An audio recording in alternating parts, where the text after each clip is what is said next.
Good evening. We're back with Numbers chapter 24. By now, Balaam realized that the Lord intended to bless Israel, so he did not resort to divination as he often did. Instead, he turned and looked out toward the wilderness, where he saw the people of Israel camped, tribe by tribe. Then the Spirit of God came upon him, and this is the prophecy he delivered. This is the prophecy of Balaam, son of Beor, the prophecy of the man whose eyes see clearly, who hears the words of God, who sees a vision from the Almighty, who falls down with eyes wide open. How beautiful are your tents, O Jacob! How lovely are your homes, O Israel! They spread before me like groves of palms, like fruitful gardens by the riverside. They are like aloes planted by the Lord, like cedars beside the waters. Water will gush out in buckets. Their offspring are supplied with all they need. Their king will be greater than Agag. Their kingdom will be exalted. God brought them up from Egypt, drawing them along like a wild ox. He devours all the nations that oppose him, breaking their bones in pieces, shooting them with arrows, like a lion. Israel crouches and lies down like a lioness who dares to arouse her.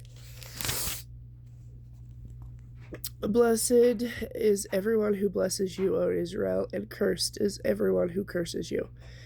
King Balak flew into a rage against Balaam. He angrily clapped his hands and shouted, I called you to curse my enemies. Instead, you have blessed them 3 times. Now get out of here. Go back home. I have planned to reward you richly, but the Lord has kept you from your reward. Balaam told Balak, Don't you remember what I told your messengers? I said, even if Balak were to give me a palace filled with silver and gold, I am powerless to do anything against the will of the Lord. I told you that I could say only what the Lord says. Now I am returning to my own people, but first let me tell you what the Israelites will do to your people in the future. Balaam's final prophecies. This is the prophecy Balaam delivered. This is the message of Balaam, son of Beor, the prophecy of the man whose eyes sees clearly, who hears the words of God, who has knowledge from the Most High, who sees a vision. Who sees a vision from the Almighty, who falls down with eyes wide open. I see him, but not in the present time. I perceive him, but far in the distant future. A star will rise from Jacob, a scepter will emerge from Israel. It will crush the foreheads of Moab's people, cracking the skulls of the people of Sheth. Edom will be taken over. And Seir, his enemy, will be conquered, while Israel continues on its triumph. A ruler will rise in Jacob who will destroy the survivors of Ur. Then Balaam looked over the people of Amalek and delivered this prophecy. Amalek was the greatest of nations, but its destiny is destruction.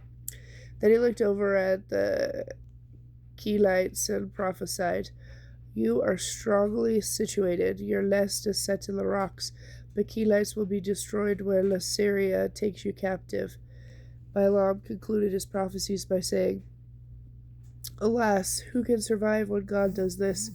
Ships will come from the coasts of Cyprus. They will oppress both the Syria and Eber, but they too will be utterly destroyed. Then Balaam and Balak returned to their homes.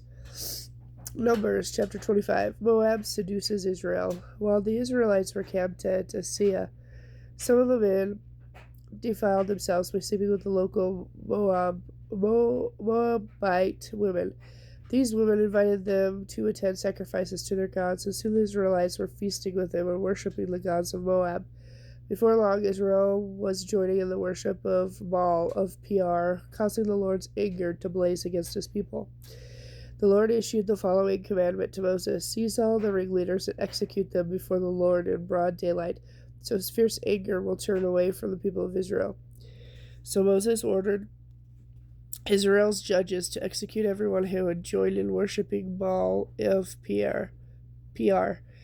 Just then one of the Israelites' men brought a Midianite woman into the camp, right before the eyes of Moses and all the people as they were weeping at the entrance of the tabernacle.